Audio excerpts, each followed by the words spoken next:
Hey, my loves, are you guys ready to get into my top 10 favorite movies of 2024? You're going to be surprised at this list. It is not a traditional list of movies. I'm going to really give y'all some stuff to watch and let you know the movies that really impacted me and stayed on my mind that I've watched several times throughout this year. So let's get into it.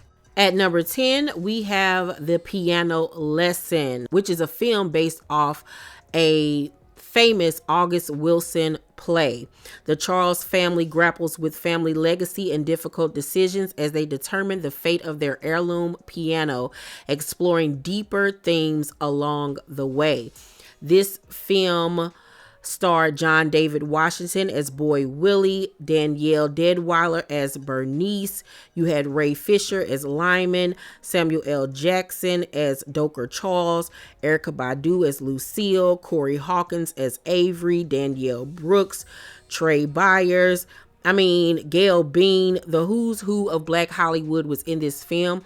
This film was also directed by Denzel Washington and Pauletta Washington's son as well. Not John David, but Malcolm Washington. And he did a phenomenal job on this film. Pauletta and Denzel, other children, also worked on the film behind the scenes. John David, he is an excellent actor. He acted his butt off playing Boy Willie. Danielle Wilder, I believe she's nominated for a few awards this award season. She played Bernice, and she gave such a powerful performance. All I have to say is the scene at the piano at the end of the movie is going to blow you away. She did the doggone thing. This movie was great. Everybody showed up and showed out as far as the acting went. I love the singing sequence with all of the guys. It was just wonderful, beautiful film. Everybody did a great job. Check out The Piano Lesson right now on Netflix. At number 9, we have Conclave, which is nominated for Golden Globes, Critic Choice Awards. It is a phenomenal film. The world's most powerful religious leaders gather in the Vatican to elect a new pope. Cardinal Lawrence, played by Ray Fiennes, tasked with overseeing the secret selection process, finds himself at the center of a conspiracy that could shake the foundations of the Catholic Church. Conclave is a mystery thriller set over 3 days at the Vatican. Critics praised the film's cinematography, score, and production design. Ray Fiennes is nominated, I believe, in the Best Actor category, and he deserves every bit of it. He acted his butt off. I actually watched this film today before I did this video. You can watch it right now on Peacock. This movie has such an unexpected turn at the end that even I was shocked. I did not see it coming at all. I actually thought that something else was going to happen. This is a very, very good film. They were right. It was beautifully shot, and it's great. Like I said, the twist at the end is going to leave you gagging. So check out Conclave. At the number 8 spot, my favorite film of 2024 is Anora. Anora, a Schmex worker from Brooklyn, gets her chance at a Cinderella story when she meets and marries the son of an oligarch. I don't know if I'm pronouncing that correctly. Once the news reaches Russia, her fairy tale is threatened as the parents set out for New York to get the marriage annulled. This film stars Mickey Madison, who I was introduced to from my favorite show, The Better Life, on FX. If you have not seen The Better Life, it is a show written and directed and produced by the phenomenal Pamela Alden, and Mickey Madison played her oldest daughter on that show. This film was so good. I have been yearning to see this film since I saw the trailer. It was an indie film, and it is nominated for several awards during award season. Mickey Madison is up for Best Comedic Actress in a musical or comedy. She did a phenomenal job playing Anora. She went into the role being very fearless, Not afraid to go there. To me, I would describe Anora as this generation's version of Pretty Woman with a twist at the end. I love the way that they ended the film. I loved how the twist went at the end. This one sequence in the film where this big fight scene happens, for me, that was the highlight of the film. I loved everything about that scene. It was funny. It was thrilling. It was slightly emotional. And that scene really, for me, solidified Mickey Madison's performance as Anora. It is so good. It kind of gives you like that euphoria vibe to it as well. Love this film. Everything about it. You're going to laugh. You're going to get emotional. You're going to swoon. All of those things. Anora is fantastic. Check it out right now. My number 7 pick is the documentary Mr. McMahon, which debuted on Netflix during the fall. This was one of my favorite documentaries that I've ever seen. I'm a huge documentarian type of person. Y'all know I love wrestling. So when I found out that they were releasing a documentary on Vincent Kennedy McMahon Jr., I most definitely had to tune in. Now, I've watched plenty of films and other documentaries on Mr. McMahon, so a lot of this stuff I already knew, but I did learn other stuff that I didn't really know or know the depths of those situations, and this informed me and filled in the blank areas. I left this documentary feeling even more disgust for Vince McMahon and the things that he was able to get away with throughout the years. He's a very vile, manipulative, disrespectful, unkind, deceitful person. He literally is the devil incarnate. And watching this documentary and reading a biography written about him that went in further detail just made me happy that he was pushed out of the company and that he has nothing else to do with the WWE. I hope that he gets punished for every wrong thing that he has done to people, from being accused of sexual assault, not paying people their wages, firing people unjustly, intimidating people, just a lot of horrible, bad behavior that he exhibited throughout the years. And I used to feel sorry for his wife, Linda McMahon. I no longer feel anything towards her because she was a willing participant in all of it, and she allowed this man to treat her the way that he did and others, so she can kick rocks too. If you love wrestling, if you love documentaries, check out Mr. McMahon on Netflix. Coming in hot at number 6, we have The Supremes at Earl's All You Can Eat. This film came out this year on Hulu, and it stars Sanaa Lathan, Uzu Adoba, Anjanou Ellis, and more. This film was so heartfelt. It will have you boohoo crying, okay? It has a love story. It's about friendship. It's about family. It is about betrayal, racism, marriage, illness, all of those things. It's such a good-hearted, heartfelt film. Everybody acted their butts off in this film. But let me tell you one thing that I won't be doing. I will never watch this film again for the simple fact that it had me over here snot nose crying. Okay, this film will get one watch out of me and it will never see my eyes again. Was it a phenomenal film? Yes. I love the costuming. I love the funny moments. I love the sisterhood between the women. But baby, I will never watch this film again. But it is worth the watch. So check out The Supremes at Earl's All You Can Eat right now on Hulu. All right, T Squad, we have hit that halfway mark. Coming in at number 5 on my favorite movies of 2024, we have a number 4 pick goes to Wicked.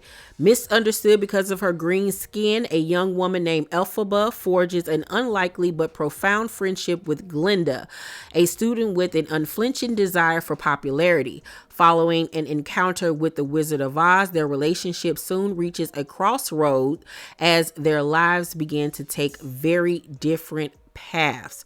Now, I've heard about Wicked for years, it being a Broadway masterpiece. It catapulted the careers of Kristen Chenoweth and Taye Diggs' ex-wife, but I'd never seen the play, only heard good things about it. So when the film adaptation came about, I was like, okay, I finally get the chance to see this. And then when I heard that Cynthia Erivo and Ariana Grande would be starring in it, I really wanted to see it. I really couldn't wait to see Ariana Grande back on the screen. She was on Scream Queens a few years back on ABC, where she had a small role. We all know that she was a Nickelodeon kid. She was super funny. So I couldn't wait to see her get back into acting. We all know that Cynthia Erivo is a phenomenal singer and actress. So I was very excited about seeing Wicked, and it did not disappoint. It was funny. It was poppy. I love the music.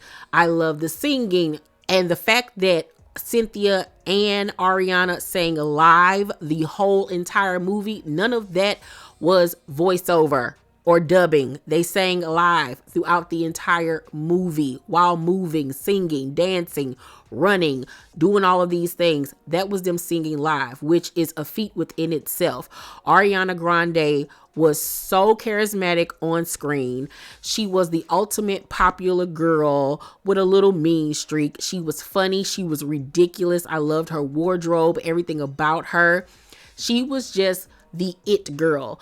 And Cynthia Erivo as Elphaba was very nurturing, vulnerable, sweet, caring, misunderstood, looked over, looked at in a strange way. She was an outcast, and it was all because of the color of her skin. This movie not only touches on racism, bigotry, anybody that's different in the world or have gone through things. And I think that that's why this movie has such a place in the LGBTQ community, and for just anybody that feels unseen, overlooked, or feel like they've been judged or treated badly. I get why they love the movie Wicked. I love everything about this film. I've watched it twice. Can't wait to see part 2 next year. This is a fantastic film. Check it out and thank me later. Deadpool and Wolverine, of course, was going to be in my top 5 for 2024. It comes in at the number 4 slot. Deadpool 3 is the 2024 sequel to Deadpool 2. In this movie, Deadpool must save his universe by recruiting a new Wolverine from an alternate reality. The film explores the multiverse and the time variance authority concepts first seen in the 2021 Marvel series Loki. The movie also features cameos from Ryan Reynolds and Blake Lively's children, a footballer, and Tom Holland's brother. Baby, me and my son were at the movie theaters, front row, ready to watch this film. It did not disappoint at all. It was well worth the wait. Ryan Reynolds is Deadpool. I could never see anybody else playing him. And I could not wait to see the Hugh Jackman back as Wolverine. If you guys remember years back when Hugh Jackman decided to say farewell to the Wolverine character, his last film was Logan, and it was my number 1 film of that year. It is still one of my all-time favorite movies ever. He acted his behind off. Wolverine is literally one of my favorite comic book heroes ever. I love his character. I love everything about it. And him and Ryan Reynolds played so well off of each other. I really hope we get to see them on screen again with one another. The jokes were there. The beginning opening sequence with the Deadpool dancing to NSYNC Bye Bye Bye. I love seeing the cameos from other Marvel superheroes throughout the years. I won't ruin it for anybody else. The action sequences were great. It was just an overall fun film. and it made people come back to the cinema once again. Ever since COVID, it has been really hard to get people back in the theaters, but this is one film that got people in their seats. You can watch Deadpool and Wolverine right now on any streaming platform, I believe, so check it out. At number 3, we have Fresh Kills. The daughters of the LaRusso family struggle to break the unspoken code of the women behind the men in the world of organized crime. Fear, violence, and rage soon dictates who they are and who they become. This is a film that I did not hear about. I ran across it one day and I just decided to sit down and watch it, and I'm so happy that I did. This is a film that has stayed on my mind since I watched it.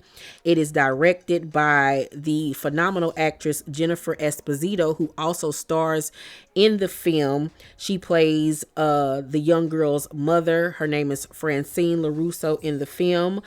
Emily Bader plays the lead character Rose, and my girl Odessa Zion plays Connie. And when I tell you Odessa did the dang on thing in this movie, she was the breakout star of this film.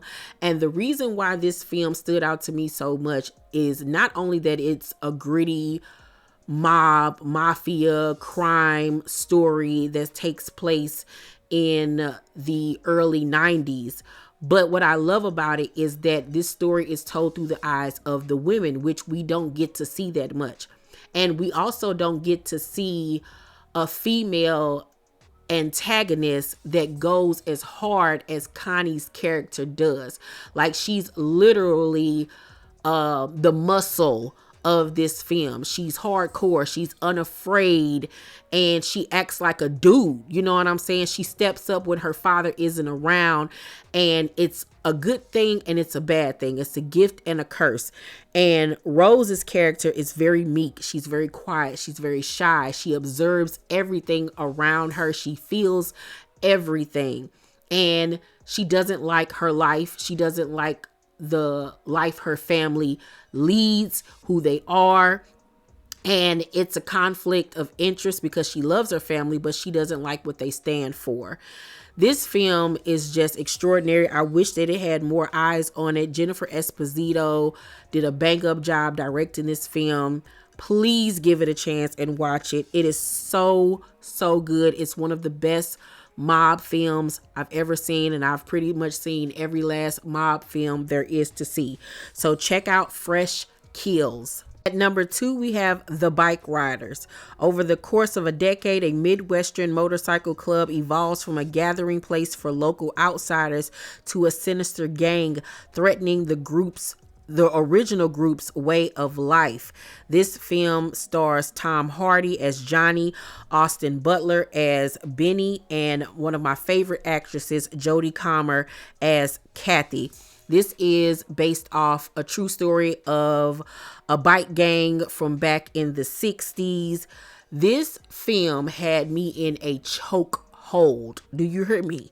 I have watched the beginning sequence of this film, no lie, at least 10 to 12 times. The first 10 minutes of this film is some of the most romantic I've ever seen in my life. I got my life. Austin Butler was the ultimate bad boy. Jodie Comer was a good girl with sass. I loved her Midwestern, kind of like Milwaukee accent that she was able to put on. Austin Butler was just smoldering and just so fine, honey. Yes, ma'am. I would have took off my drugs for him. Yes. I love their love story, the way that it evolved. Tom Hardy was the group leader, and he was a stand-up guy, but things did kind of go left a little bit. But the movie is just so endearing. I love that it explores bike culture and how a lot of these motorcycle gangs and stuff get into, you know, the underbelly of the crime world, and it becomes more than just riding bikes and the camaraderie, and it does become like gang activities. You know, this film was just so good. I loved everything about it. I'm telling you, if you love a good love story with drama and action and fighting, and then the nostalgia of it being in the 60s, man, this movie is for you. I am obsessed with the bike riders. Are y'all ready for my number one favorite movie of 2024? Have you guessed it? Do you know what it is? Drum roll, please. My favorite film of 2024 goes to Dune 2. Dune Part 2 is a sci-fi film that takes place 2.5 years after the success of the first movie. The film follows Paul Atreides, a teenage boy who has been given a lot of power at the start of a political war. The film also follows Paul's love interest, Shani, who is a warrior. The film includes a short film called Meet Fayed Rutha, I think that's how you pronounce it, that is almost black and white and introduces new characters and a new boss for Paul.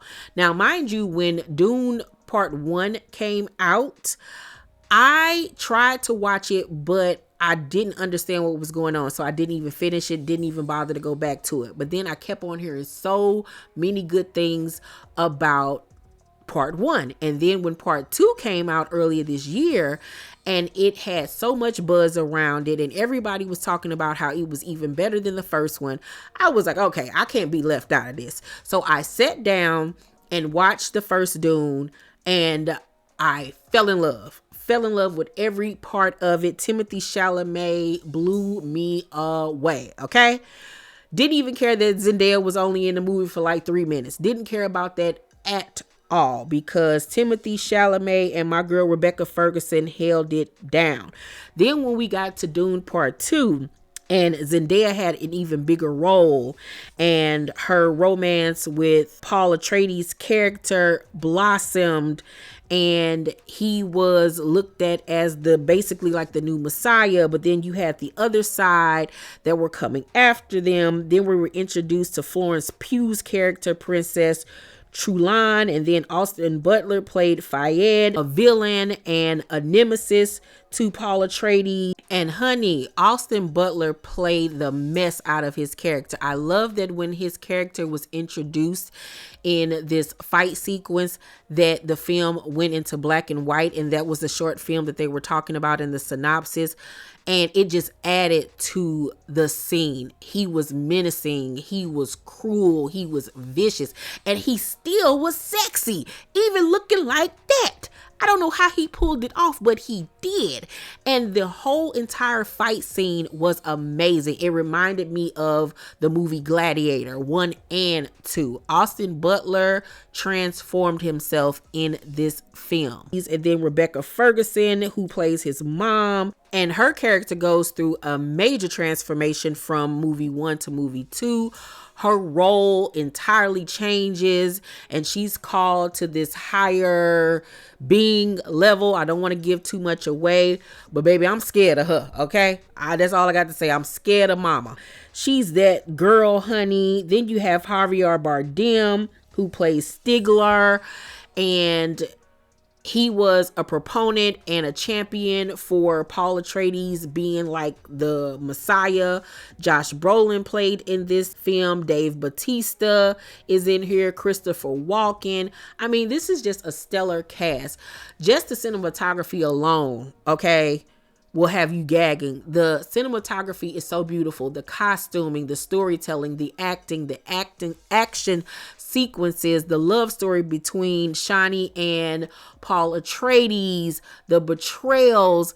And I had to literally, though, go and watch some basically like exposés, if you want to say, on Dune, so I could further understand the story. And it made me realize so much about the Paul Atreides character, because I couldn't figure out if he was a good guy, an anti-hero, or a bad guy. And I got my answers. I won't give it away to you all, but Dune Part 2 was amazing. I've watched it several times. I like the scoring for the film.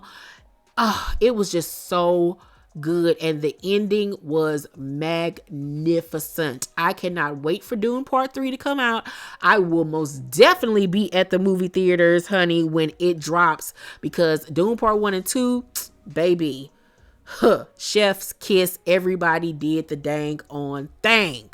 And that is it, you guys. I hope that you all enjoyed my top 10 films of 2024. Let me know if you've seen any of these films, if you're going to watch any of these films, and what you feel about them when you do, or if you have already. I can't wait to read you guys' comments. Please make sure to thumbs up this video, subscribe to my channel, and turn on your post notifications so you know when my videos drop. I love you guys, and I'll see you on the next one. Bye.